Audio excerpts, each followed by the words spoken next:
Al-Makkiyah Al-Khalisah dan termasuk dari bagian surat Makkiyah ya.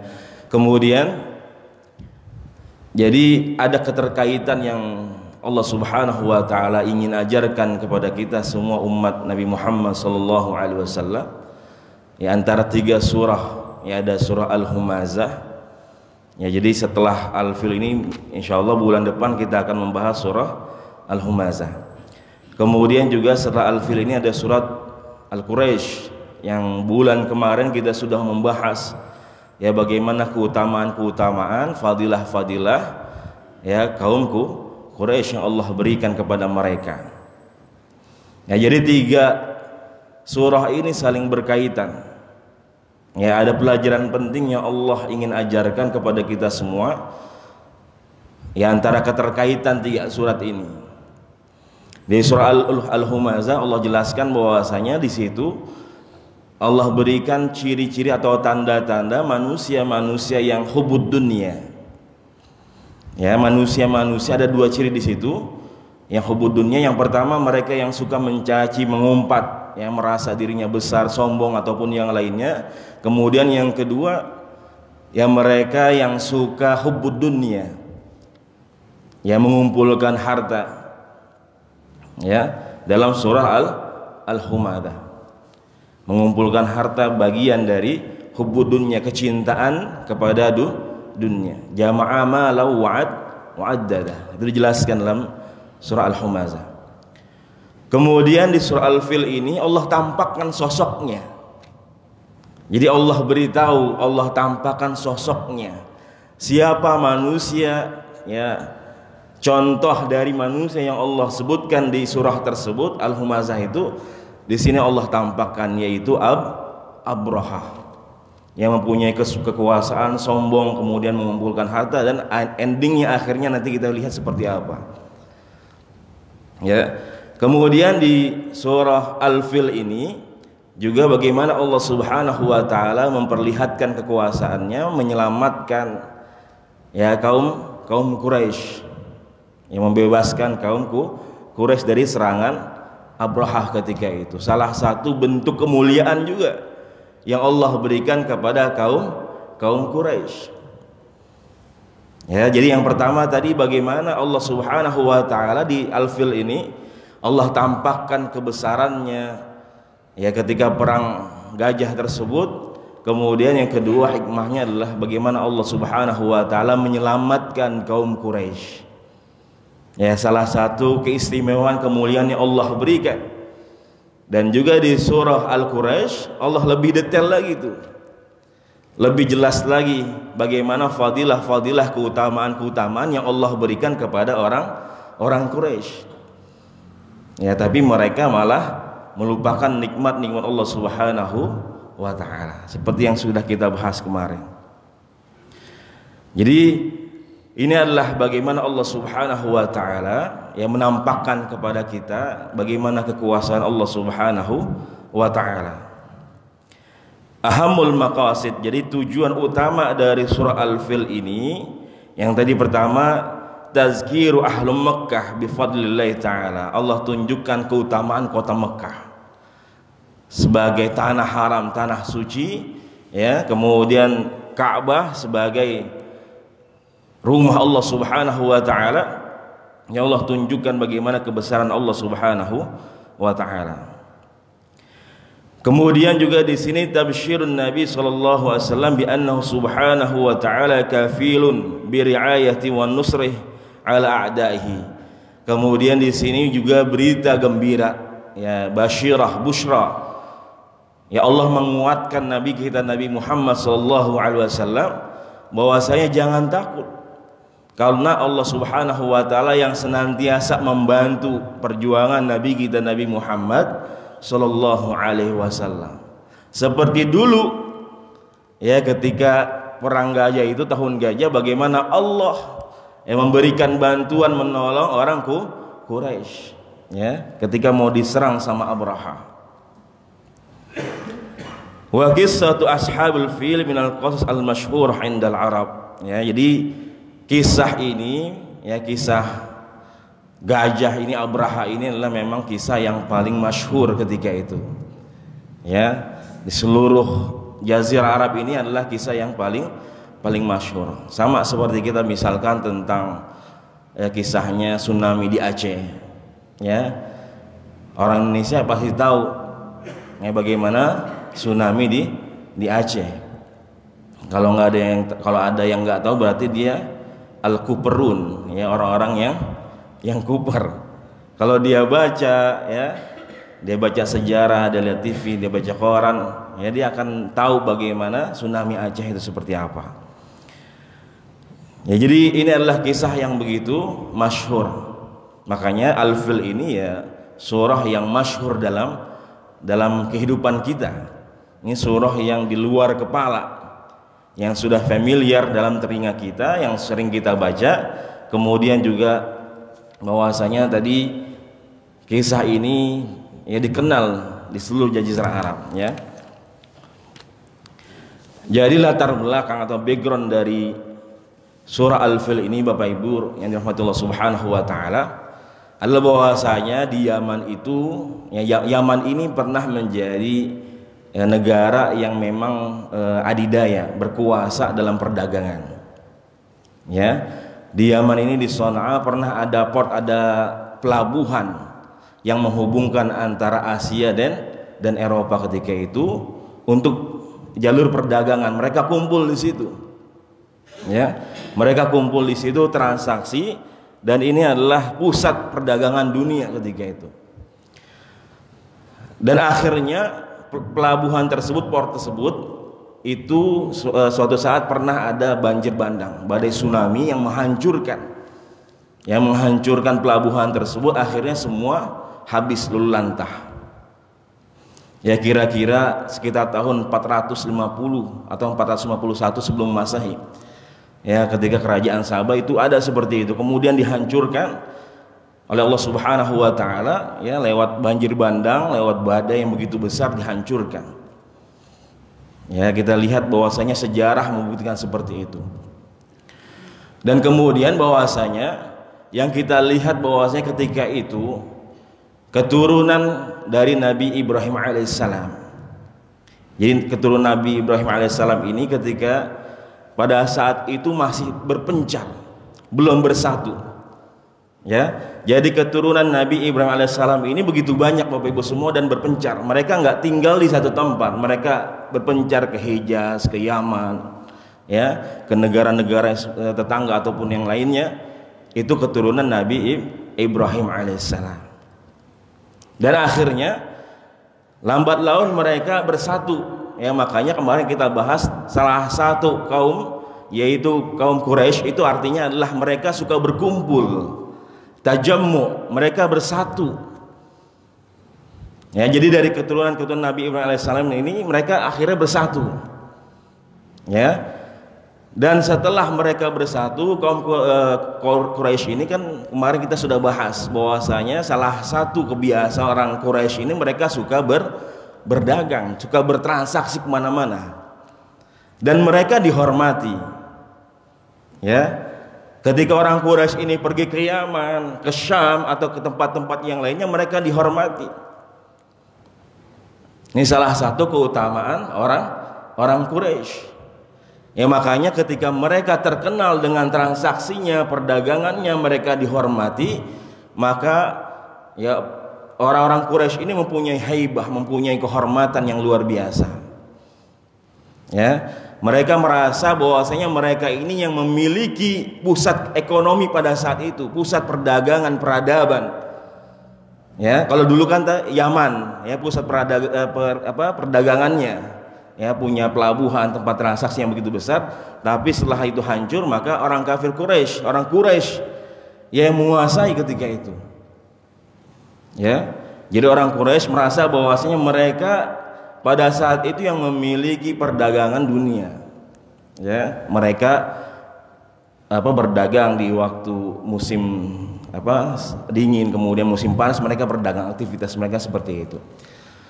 Dan kemudian kita lihat di belahan dunia yang lain, ya, di Romawi, ya, Bizantium ketika itu, bahwasanya ada negara-negara yang memang mayoritas mereka masih kafir, ya masih kafir, mereka masih Kristen. Syam itu dulunya Kristen Bapak Ibu semua, ya.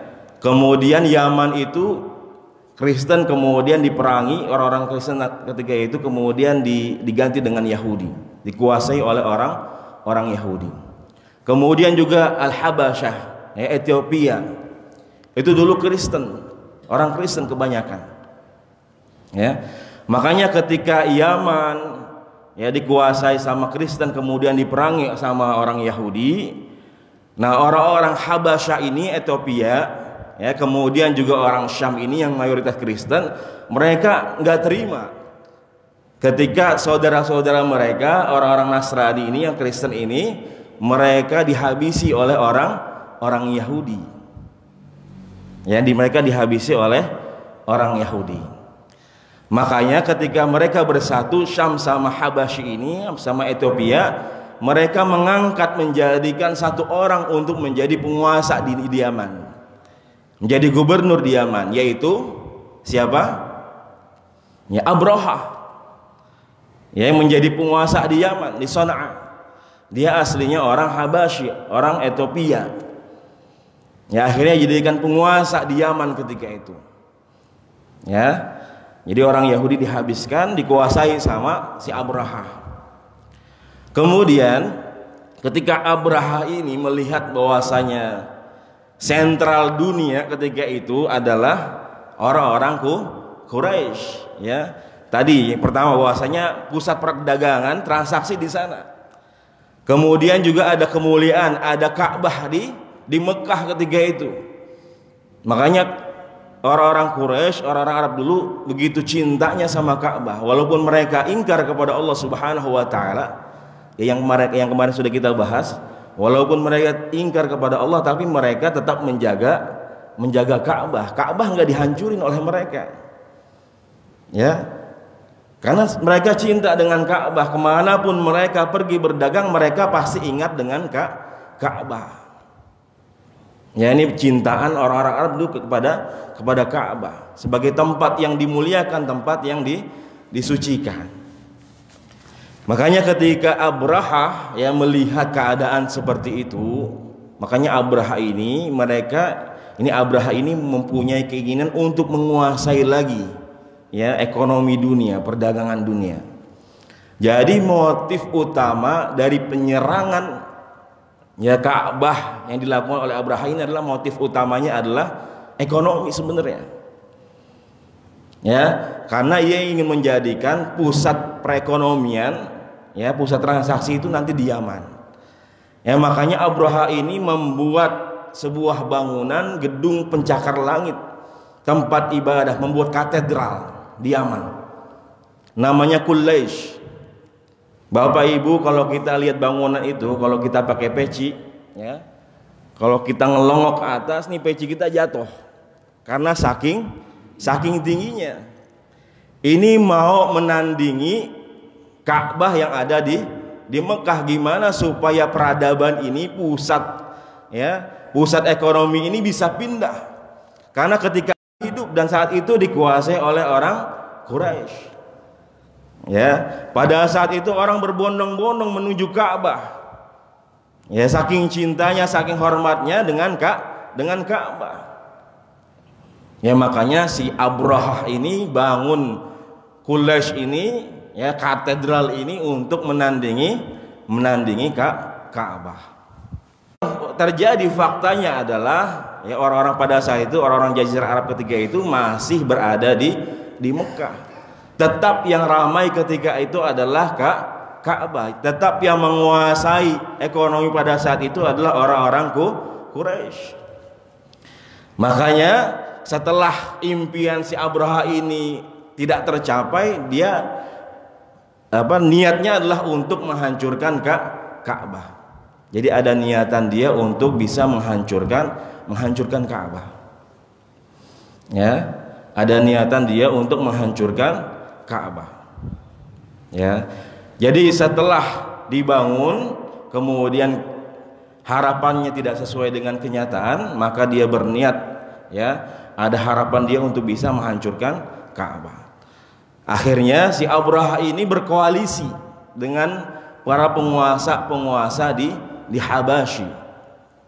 Di Ethiopia, kemudian berkoalisi dengan penguasa-penguasa di Syam. Karena dia tahu kalau dia yang hancurin sendiri Bapak Ibu, dia nggak akan mampu, nggak akan bisa.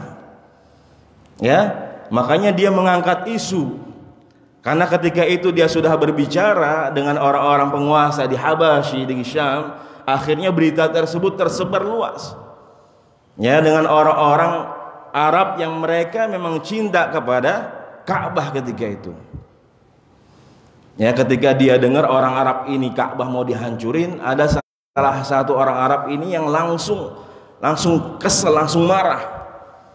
Ya, dia datang ke Quraisy itu, bangunan ini yang dibangun sama Abraha itu, dia ambil kotoran, ya, kemudian Quraisy itu bangunan itu ditempelin kotorannya semuanya, tempat ibadahnya mereka tuh ditempelin kotoran, kemudian dibakar. Nah, akhirnya Abraha ini tambah marah, tambah kesel. Yang pertama tadi peradaban, perekonomian tidak bisa dikuasai. Kemudian bangunan yang dia bangga-banggakan ini dihancurkan, dibakar. Tambah kesel dia. Ya, makanya dia bertambah-tambah tuh mau menghancurkan Ka'bah. Dan dia tahu bahwasanya kapasitas dia, kemampuan dia kalau ngancurin sendiri nggak akan bisa. Ya, makanya dia mengajak orang-orang di Habasyi, orang-orang di Syam untuk ikut bisa menghancurkan Ka'bah. Cuman salah satu kepintaran, kecerdasan Abraha ini Bapak Ibu semua, yang dia naikkan isunya bukan masalah ekonomi. Padahal motif pertama tadi ekonomi, supaya bagaimana Yaman ini bisa menguasai perekonomian dunia lagi seperti dulu. Yang tadi dihancurkan, ya dulu mereka menguasai perekonomian. Ya, jadi Abraha ini punya keinginan bagaimana Yaman mempunyai pusat ekonomi. Ya, duit, harta yang dipikirkan. Ya, makanya dia pengen menghancurkan Ka'bah. Kalau dia ngancurin sendiri dia nggak akan bisa. Makanya dia ngajak orang-orang penguasa di Habasyi, di Syam, untuk bisa menghancurkan Ka'bah. Ya, jadi isu yang dimainkan oleh Abraha bukan masalah ekonomi, tapi isu yang dimainkan oleh Abraha ini adalah masalah agama. Ya, ketika tadi ada orang Arab yang menghancurkan Quraisy tersebut, dia katakan bahwasanya orang ini benci dengan agama dia. Padahal orang Arab ini tidak benci dengan agama Nasrani. Dia benci karena Ka'bah mau dihancurin. Ya. Motif dia menghancurkan, membakar Quraisy, ya, tempat ibadahnya Abraha dan kaumnya ini, karena dia dengar Ka'bah mau dihancurkan. Bukan dia benci sama orang Nasrani tersebut, enggak. Nah, akhirnya dimainkan sama Abraha, ya. Nah, ini yang terjadi di zaman kita sekarang Bapak Ibu semua. Banyak orang-orang yang memang mau menghancurkan Islam, ya, tapi dia tidak menaikkan isu agama. Tapi dia naikkan isu-isu yang lain yang sifatnya universal, yang bisa diterima oleh semua kalangan. Kalau dia hanya memainkan isu agama, benci sama Islam, maka nggak ada yang mau ngikutin. Atau hanya sebatas satu agama saja yang mau ikutin dia.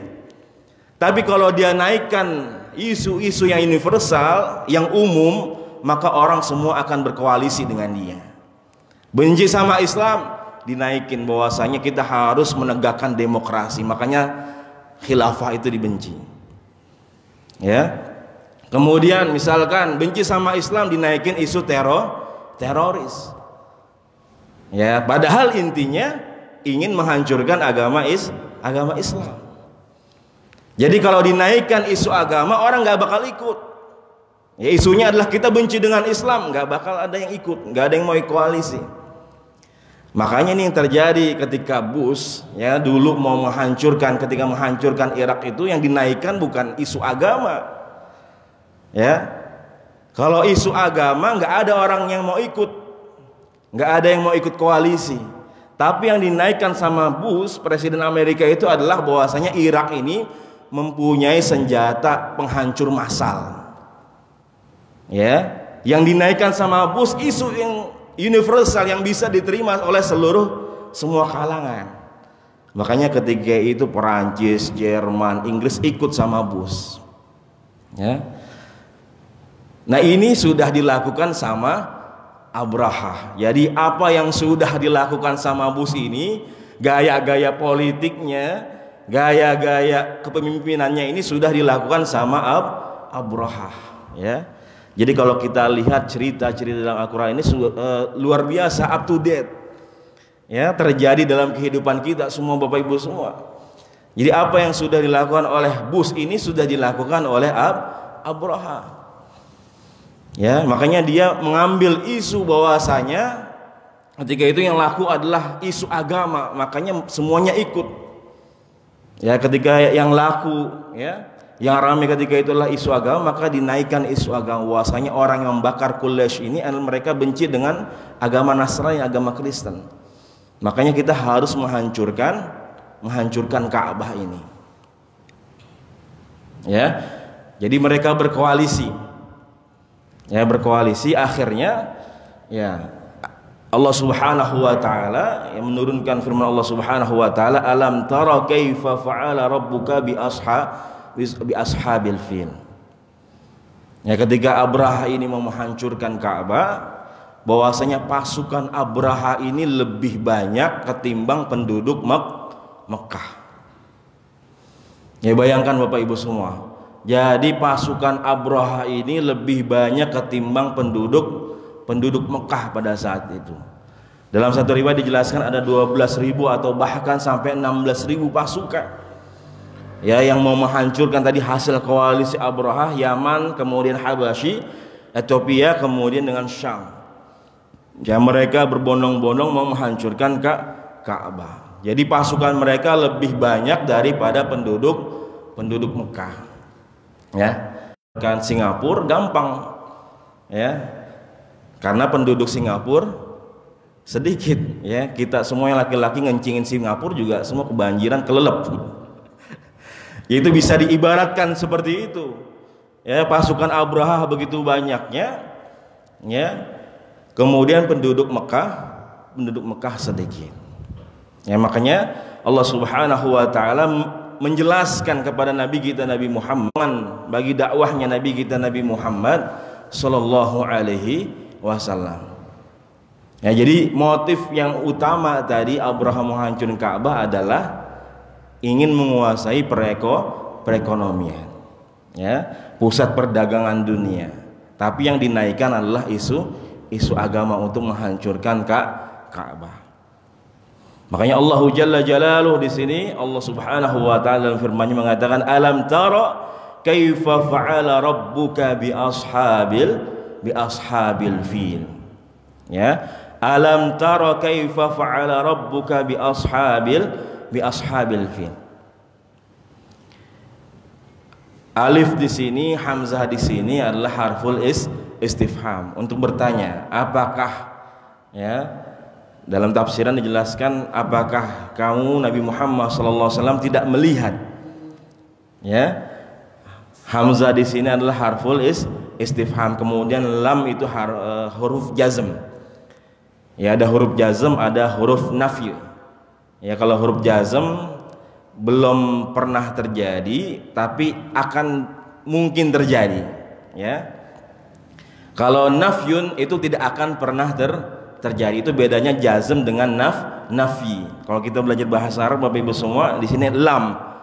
Ya, makanya di kalimat syahadat kan ada an. Kalau an itu adalah harfun nafi. Asyhadu Allah, tidak akan pernah. Ya, itu harfun nafi, tidak akan pernah ada Tuhan selain Allah. Asyhadu an, kita bacanya asyhadu Allah. Ya, kalau di sini am atau lam, ya, namanya harful jazm. Ya, belum terjadi tapi ada kemungkinan bisa terjadi.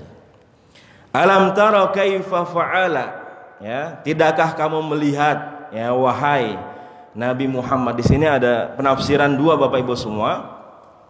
Yang diajak bicara di kalimat taro ini, taro kan melihat.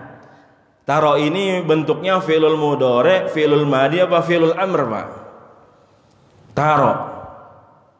Fi'lul mudhari, ya, fi'lul madinya ro'a. Ya.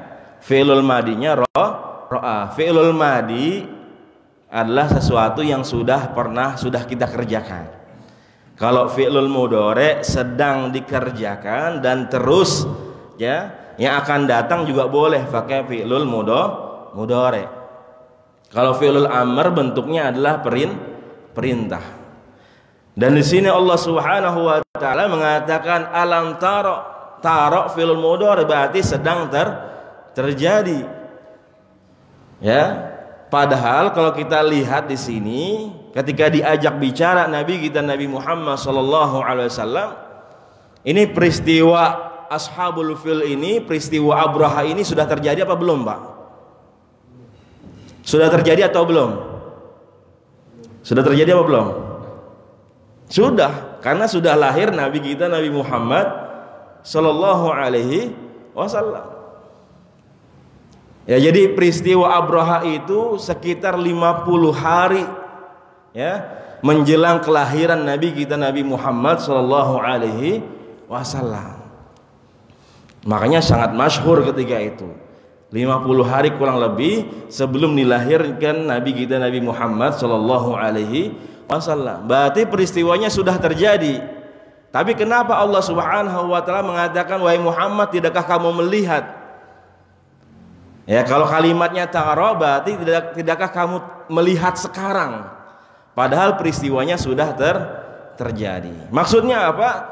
Di sini Allah Subhanahu wa taala, ya, menjelaskan yang pertama.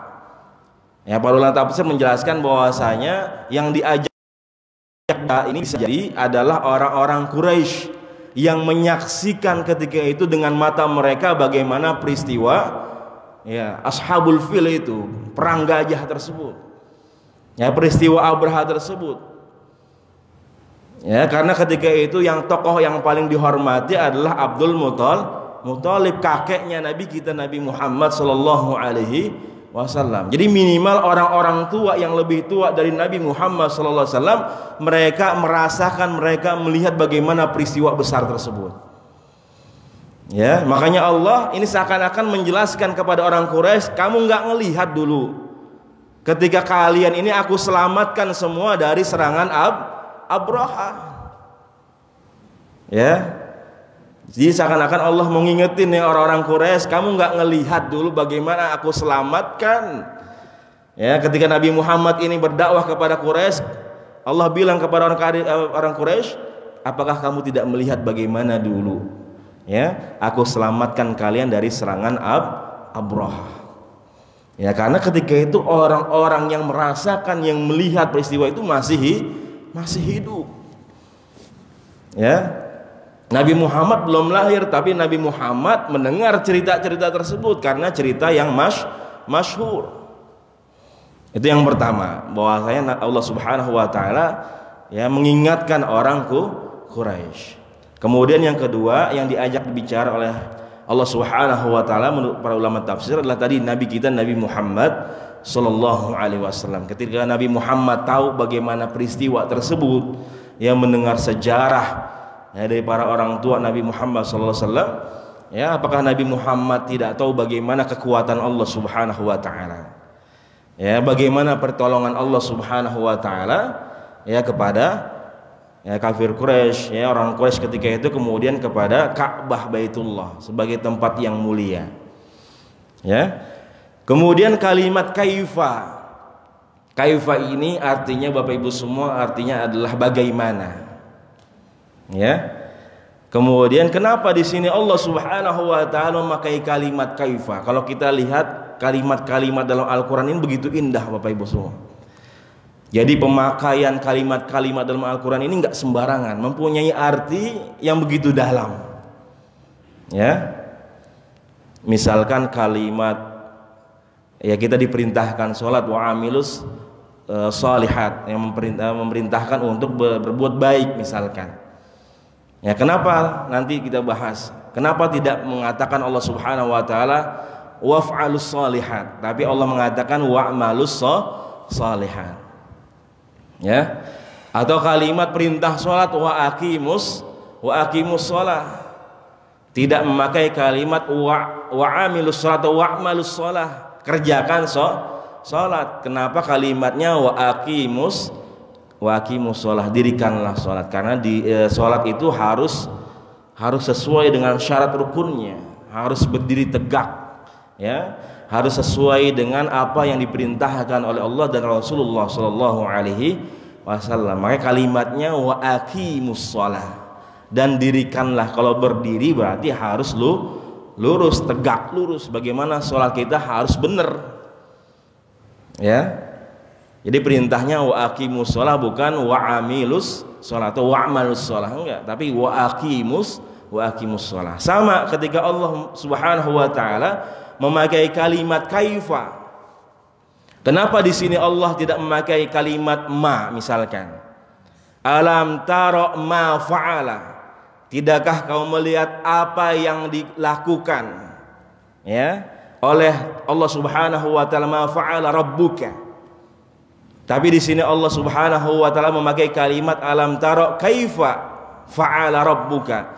Tidakkah kamu melihat bagaimana yang dilakukan oleh Allah Subhanahu wa taala? Jadi kalau kaifa itu biasanya lebih rinci Bapak Ibu semua, daripada memakai kalimat ma yang artinya adalah apa. Tidakkah kamu melihat apa yang dikerjakan, dilakukan oleh Allah Subhanahu wa taala? Kalau kita nanya bini kita, itu apaan? Ya, jawabnya misalkan nasi goreng, ya, pakai sambal terasi. Ya, kalau kita nanyanya bagaimana nih nasi goreng, bagaimana caranya, bagaimana nih bisa ada nasi goreng, dijelasin tuh dari awal, ya, cabe, ya, bawang, ya, dipotong-potong, diulek, lebih rinci lagi. Ya, makanya di sini Allah Subhanahu wa taala memakai kalimat kaifa supaya menjelaskan bagaimana sedetail mungkin Allah, ya, mengingatkan kepada orang Quraisy, mengingatkan kepada Nabi kita bagaimana kekuasaan Allah, ya, ketika menyelamatkan orang Quraisy, menyelamatkan Ka'bah Al-Mukarramah. Allah jelaskan dengan sedetail mungkin di ayat-ayat setelahnya, ya. Kaifa fa'ala, ya, fa'ala ini artinya adalah melakukan, ya. Dan kita tanya lagi, kenapa Allah pakai kalimat fa'ala? Kenapa tadi nggak pakai misalkan kalimat amila misalkan, atau amala, atau Allah nggak pakai kalimat khalaqa, ya? Atau Allah Subhanahu wa taala tidak memakai ja'ala. Ja'ala artinya menjadikan. Ya, kalau khalaqa menciptakan, amala mengerjakan, mirip-mirip semua dengan kalimat fa'ala, artinya sama, ya, mirip-mirip. Tapi kalau kita lihat, ya, kenapa Allah Subhanahu wa taala memakai kalimat fa'ala?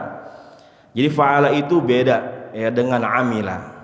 Ya, kita jelaskan satu-satu. Kalau khalaqa Bapak Ibu semua artinya menciptakan, yang tadinya enggak ada menjadi ada. Itu namanya khalaqa. Ya, kalau ja'ala itu merubah, ya, dari A menjadi B, bertransformasi, merubah dari A menjadi B. Kalau tadi khalaqa yang tadinya 0 menjadi A, ya. Kemudian kalau amila atau amala ini mengerjakan, sama, ya, dengan fa'ala, tapi bedanya walaupun ini sama-sama mengerjakan artinya, tapi bedanya kalau amila ini harus disertai dengan niat. Itu yang pertama. Ya, bedanya amila dengan fa'ala ini harus disertai dengan niat. Ya, makanya perintah Allah Subhanahu wa taala wa amilus shalihat. Ya, perbuatan kita akan dinilai pahala ketika ada niatnya. Innamal a'malu bin niat. Kalimat tersebut juga menjelaskan innamal a'mal, bahwa setiap apa yang kita lakukan itu bagaimana niatnya. Beda dengan fa'ala. Kalau fa'ala enggak harus ada niat. Ya, bapak tidur, bapak makan, itu fa'ala, yang mengerjakan begitu saja. Ya. Dan ketika disandingkan dengan kalimat Rabbuk, fa'ala Rabbuk, yang itu adalah Allah Subhanahu wa taala, Allah ketika berbuat sesuatu itu nggak perlu niat. Beda dengan kita makhluknya. Ya, kalau Allah Subhanahu wa taala melakukan sesuatu nggak perlu niat. Bagaimana Allah punya kuasa? Ya, wallahu fa'alul lima yurid. Artinya bahwasanya Allah mengerjakan segala apa yang Allah inginkan. Fa'alun berasal dari kalimat fa'ala juga, bukan amila. Tapi kita hambanya, kita wa'amilus sholihah, ya, mengerjakan amal soleh sesuai dengan niat. Itu yang pertama. Kemudian yang kedua, bedanya fa'ala dengan amila. Kalau amila ini harus ada usahanya Bapak Ibu semua. Beda dengan fa'ala. Kalau fa'ala nggak perlu usaha. Ya. Kalau amila harus ada usaha, harus ada niat, harus ada usaha. Bapak mau sholat berjamaah ada usahanya nggak Pak? Banyak. Ya, gimana kita bisa bangun ya pagi jam 4 ya, sekarang subuhnya jam 4, jam 3 udah bangun tahajud. Ya, qiyamul lail, baca Quran, tuh usaha kita tuh. Ya, wa'malus sholihat, mengerjakan perbuatan yang baik, yang soleh, amal perbuatan yang soleh. Harus ada niat, harus ada usahanya. Itu bedanya amal dengan fa'ala. Kalau fa'ala nggak perlu usaha, Allah itu mudah menjadikan sesuatu. Ya, Allah menghancurkan Abraha itu mudah bagi Allah Subhanahu wa taala. Ya, jadi Allah nggak perlu usaha yang begitu besar untuk menghancurkan Abraha. Ini subhanallah. Ya, kalau kita lihat kalimat-kalimat dalam Al-Quran ini begitu luar biasa Bapak Ibu semua. Ya, seakan-akan di sini Allah ingin memperlihatkan betapa mudahnya Allah hancurkan apa yang Allah perbuat dengan pasukan Abraha. Nggak perlu usaha dari Allah Subhanahu wa taala. Ya, nggak perlu tenaga untuk menghancurkan mereka. Ya, Rabbuka di sini yaitu Allah Subhanahu wa taala. Bi ashabil fil. Ya, dengan tentaranya gajah ini, tentara gajah ini. Kita lihat satu-satu. Al-fil di sini Bapak Ibu semua artinya adalah gajah. Ini bentuk tunggal. Ya. Kalau banyak itu jamaknya afyal. Ya, afyal. Tapi pertanyaannya, kenapa Allah di sini memakai kalimat yang bentuknya tunggal? Ashabul fil. Allah enggak mengatakan ashabul afyal. Padahal gajah yang dipakai sama Abraha ketika itu dan pasukannya itu banyak. Enggak cuma satu tapi banyak. Ada yang mengatakan 12, ada yang mengatakan sampai 16 gajah. Ya, yang dipakai oleh Abraha ketika itu untuk menghancurkan Ka'bah. Lalu pertanyaannya, kenapa di sini Allah memakai kalimat yang tunggal yang artinya hanya satu gajah? Karena berpusat pada gajah yang paling besar Bapak Ibu semua. Ada gajah yang dipakai sama Abraha itu yang paling besar, ya, yang paling mantep lah. Ya, kalau kita bilang limosinnya lah, paling mahal harganya. Itu namanya, ada yang tahu Pak, nama gajah yang paling besar itu? Namanya cakep, namanya Mahmud. Ya, namanya Mahmud. Nah, kalau punya anak cakep, gede, gagah, gemuk, namain Mahmud. Kenapa namanya Mahmud? Belajar dari peristiwanya Abraha punya gajah. Punya gajah paling gede, ya paling gemuk, namanya Mahmud. Ya. Jadi Allah Subhanahu wa taala berpusat kepada satu gajah yang paling besar ketika itu. Yaitu namanya Mahmud. Ya. Jadi kalau ada sesuatu yang beda, ya kita biasanya manusia kalau ada sesuatu yang beda maka kita akan berpusat. Betul nggak Pak?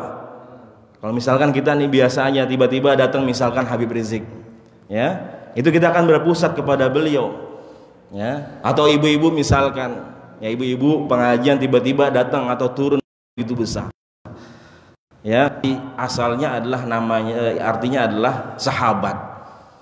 Ya, makanya Imam Alusi mengatakan kenapa di sini Allah memakai kalimat ashab yang artinya adalah teman atau sahabatnya gajah. Kenapa Allah enggak memakai arbabul fil, ya, yang memiliki, ya, yang mengurus, ya, yang mempunyai gajah ini. Tapi Allah Subhanahu wa taala memakai kalimat ashab yang artinya adalah konco-koncoknya, teman-temannya si gajah ini. Ya. Di sini Allah Subhanahu wa taala menjelaskan kita semua bahwasanya penghinaan buat Abraha. Biasanya Bapak Ibu semua kalau bersahabat ini ada satu derajat yang ditinggikan dari sahabat yang lain.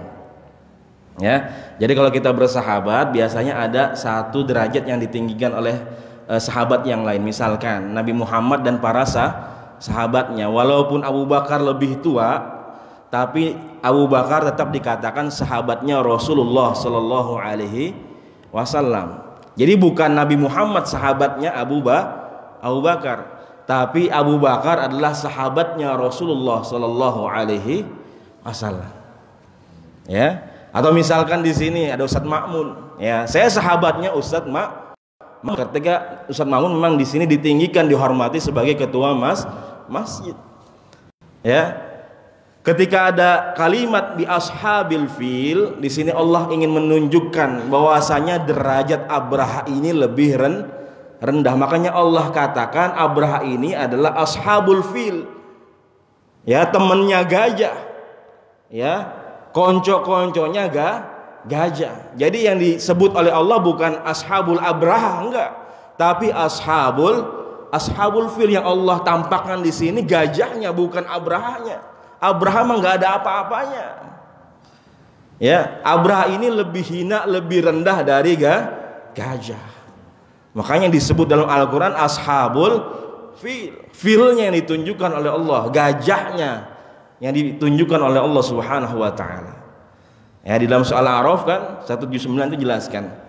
Ya, ketika ada manusia yang enggak punya hati tapi enggak mau bisa merasakan kebesaran Allah. Punya mata enggak pakai buat untuk melihat tanda-tanda kekuasaan Allah. Punya telinga enggak dipakai buat mendengar perintah larangan Allah. Ya, ulaika kal an'am balhum adall. Mereka itu bagaikan binatang, bahkan mereka lebih rendah, lebih hina lagi daripada binatang. Nah, seperti itu Allah ibaratkan Abraha ini. Jadi Abraha ini dan pasukannya ini konco-konconya, ya, gajah. Ya, ini budak-budaknya gajah. Ini nggak ada apa-apanya, ya, bagi Allah Subhanahu wa taala. Jadi inilah keindahan bahasa Al-Qur'an. Alam yaj'al kaidahum fi tadlil. Kemudian ayat selanjutnya Allah jelaskan alam yaj'al. Ya, tidakkah kamu melihat semua apa yang Allah perbuat, yang Allah jadikan tadi, ja'ala, menjadikan sesuatu dari A menjadi B, ya, transformasi, menjadikan, merubah. Ya, kaidahum, tidakkah kamu melihat bagaimana Allah melihat tipu daya mereka? Ya, fi tadlil, menjadi tidak ada apa-apanya, menjadi sia-sia. Ya, kita lihat di sini Allah Subhanahu wa taala memakai kalimat kaidun. Kaidun itu artinya makar, tipu daya. Ada kalimat bahasa Arab lagi, makrun. Ya, wa makarallahu wallahu khairul makirin. Ya, orang-orang yang musuh agama Allah, dia punya makar, punya tipu daya, tapi Allah sebaik-baik yang mempunyai tipu daya bagi mereka. Apa bedanya kaidun dengan makar? Sama-sama tipu daya, sama-sama makar. Bedanya Bapak Ibu semua, kalau makar ini, ya, tipu daya ini terang-terangan. Ya, terang-terangan. Jadi dia mau menghancurkan sesuatu, ini Abraha terang-terangan. Atau kita misalkan mau menghancurkan sesuatu, kita terang-terangan. Ya, kita bilang ke orang lain. Ya, kalau kaidun, makarnya sembunyi, tidak terang-terangan. Ya, tapi masalahnya di sini, apakah Abraha ini terang-terangan atau sembunyi-sembunyi, Pak? Mau menghancurkan Ka'bah tadi, terang-terangan apa sembunyi-sembunyi? Terang-terangan. Kenapa? Tadi kan mereka udah koalisi.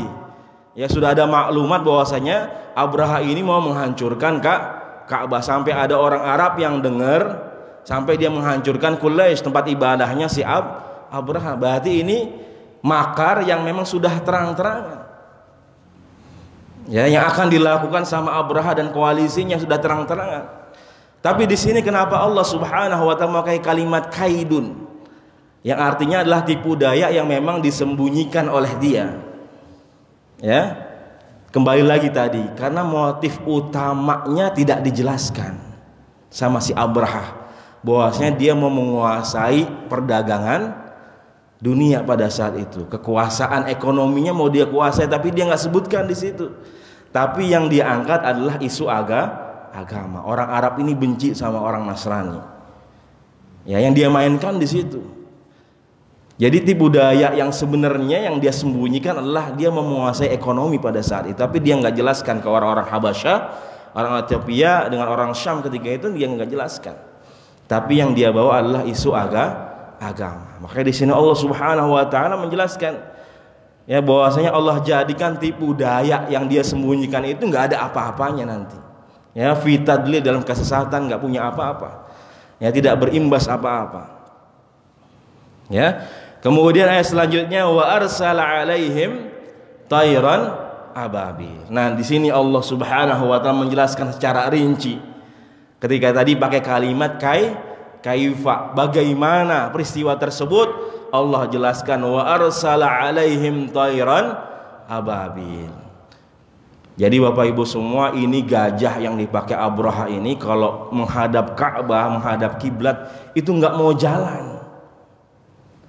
Ini subhanallah, Ka'bah yang dipakai sama Abraha dan pasukannya ini ketika menghadap kiblat nggak mau jalan. Kalau sapi duduk, apa yang namanya itu Pak? Yang duduk gitu. Pak ya. Kalau kita bisa lihat ada gajah duduk tuh di sarung ya. Nah begitu tuh gambarnya tuh. Nggak tahu gajah duduk apa terinspirasi dari kisah Abraha apa gimana. Itu ada gambar gajah duduk. Nah kalau gajah itu menghadap kiblat, menghadap Ka'bah itu nggak mau jalan. Ini subhanallah. Tapi kalau diarahin ke Yaman, ke Syam, itu kenceng larinya. Ini subhanallah, Allah punya kuasa. Ini makanya luar biasa. Ketika itu pasukannya juga pada bingung. Ini kenapa? Ketika menghadap Ka'bah ini nggak bisa, nggak mau jalan, malah duduk. Ketika diarahin ke Yaman, ke Syam, ini malah lari kenceng, jalan kenceng. Ini subhanallah. Ya, luar biasa bagaimana kekuasaan Allah Subhanahu wa taala. Wa arsala alaihim, dan Allah ketika keadaannya seperti itu Allah kirim. Ya, arsala alaihim. Kenapa di sini pakai ala enggak pakai ila?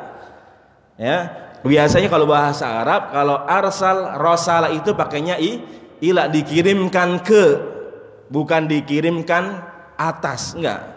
Tapi biasanya kita pakai dikirim ke, ya, send to. Ya, kita kirimkan ke misalkan Ustadz Ma'mun, kita kirimkan ke Ustadz Ma'mun. Bukan dikirimkan atas Ustadz Ma'mun, enggak. Tapi di sini kalimatnya arsala alaihim. Kami kirimkan atas mereka. Ya, lagi-lagi keindahan bahasa Al-Qur'an Allah jelaskan di sini. Kenapa Allah pakai ala enggak pakai ila? Karena di sini bagaimana Allah menguasai keadaan pada saat itu. Ya. Jadi Allah yang menguasai keadaan pada saat itu, Allah turunkan, Allah utus ya tentara-tentaranya Allah Subhanahu wa taala. Jadi Allah yang menguasai, wa arsal alaihim, Allah kirimkan. Jadi Allah kuasai mereka pada saat itu, mereka nggak bisa apa-apa.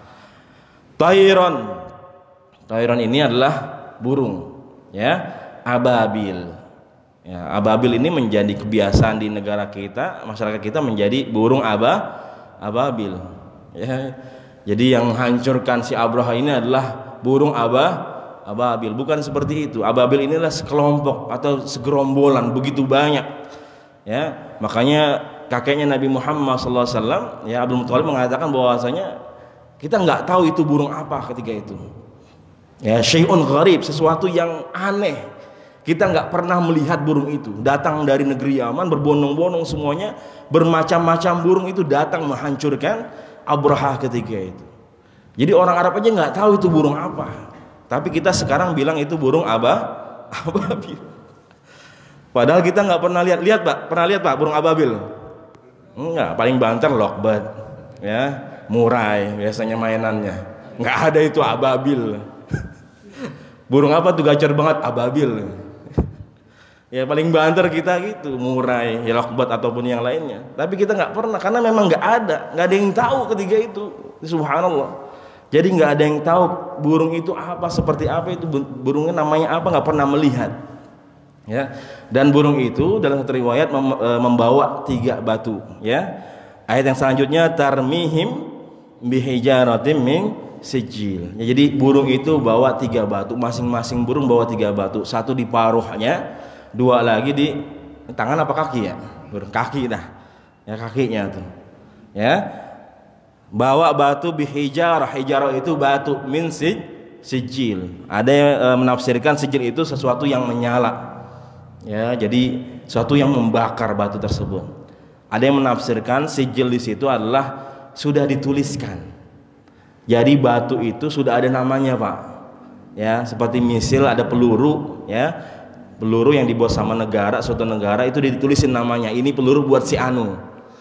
Ya, ini buat ditembakin si anu. Jadi komponennya, komposisinya itu udah khusus diciptakan buat ngancurin, buat bunuh targetnya. Nah, ini batu ini sudah ditulis tuh namanya. Ada Abraha, ada siapa tuh, pasukan-pasukannya.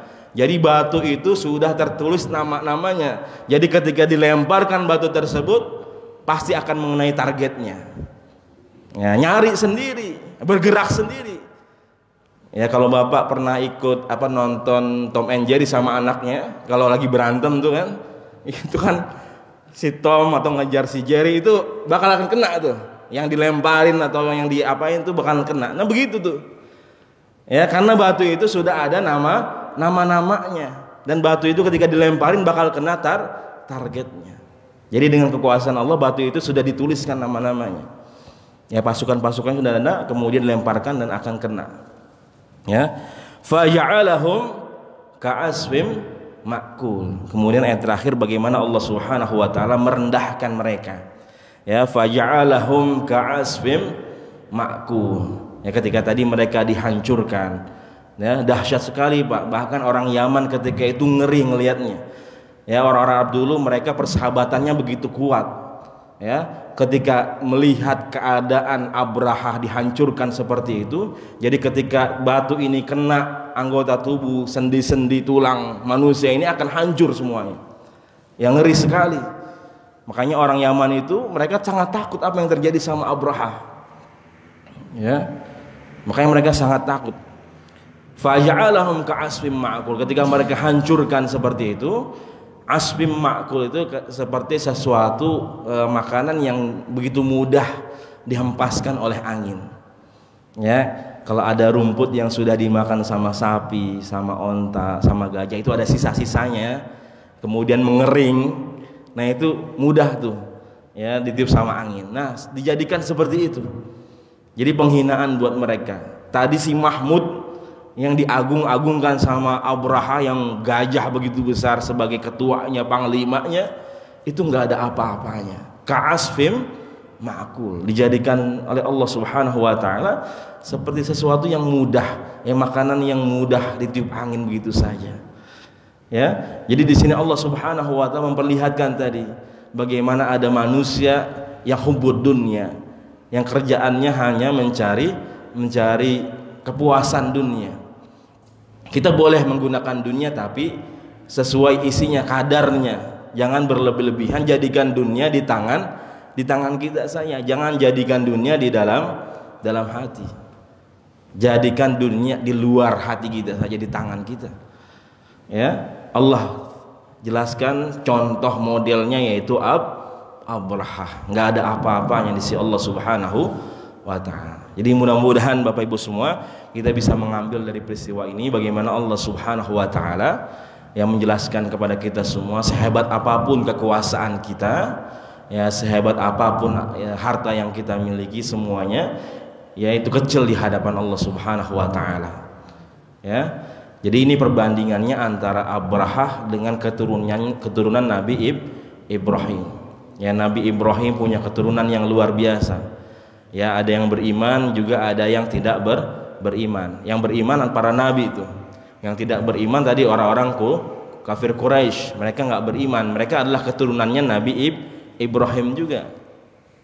Ya, maksudnya apa? Bahwasanya bagaimana Allah Subhanahu wa taala memperlihatkan ya kekuasaan Allah bagi mereka yang senantiasa mendengar perintah Allah Subhanahu wa taala. yang senantiasa menjalankan perintah Allah Subhanahu wa taala, keturunan Nabi Ibrahim alaihissalam, dari Nabi Ibrahim sampai Nabi kita Nabi Muhammad sallallahu alaihi wasallam adalah contoh-contoh yang senantiasa menjalankan, mendengarkan perintah-perintah Allah dan menjauhi larangan Allah Subhanahu wa taala, dan diberikan kemuliaan yang luar biasa. Tapi mereka yang membangkang, mereka yang jauh, mereka yang mementingkan dunia, maka mereka akan dihinakan begitu saja oleh Allah Subhanahu wa taala. Dalam sejarah kehidupan peradaban umat manusia, tidak ada manusia yang bisa mengalahkan kebesaran kekuasaan Allah Subhanahu wa taala. Sehebat apapun Abraha, sekuat apapun Fir'aun, sebanyak apapun hartanya Qarun, ya, semuanya dihancurkan begitu saja oleh Allah Subhanahu wa taala. Ya, jadi kalau kita punya jabatan, harta, semua nggak usah sombong. Yang nggak ada apa-apanya di sisi Allah Subhanahu wa ta'ala. Mudah-mudahan kita tambah syukur kita, ya, tambah qanaah kita kepada Allah Subhanahu wa ta'ala. Amin ya rabbal alamin. Mungkin ini saja Bapak Ibu semua yang bisa saya sampaikan. Ada yang ditanyakan sampai sini?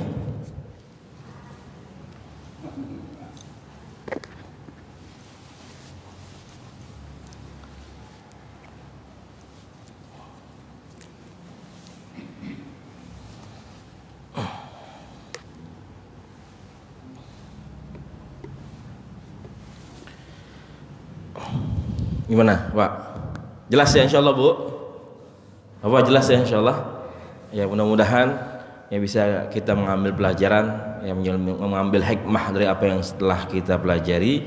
Mudah-mudahan bisa bertambah pemahaman kita, kemudian bisa kita amalkan, kita bisa praktekkan, implementasikan dalam kehidupan kita sehari-hari. Mari kita tutup majelis kita dengan membaca doa kafaratul majelis. Subhanakallahumma wa bihamdika asyhadu an la ilaha illa anta astaghfiruka wa atubu ilaik. Yang benar dari Allah Subhanahu wa taala, yang keliru, yang salah datangnya dari pribadi diri saya. Oleh karena itu mohon dibukakan pintu maaf yang seluas-luasnya. Billahi taufiq wal hidayah wal inayah wal maghfirah. Wassalamualaikum warahmatullahi wabarakatuh.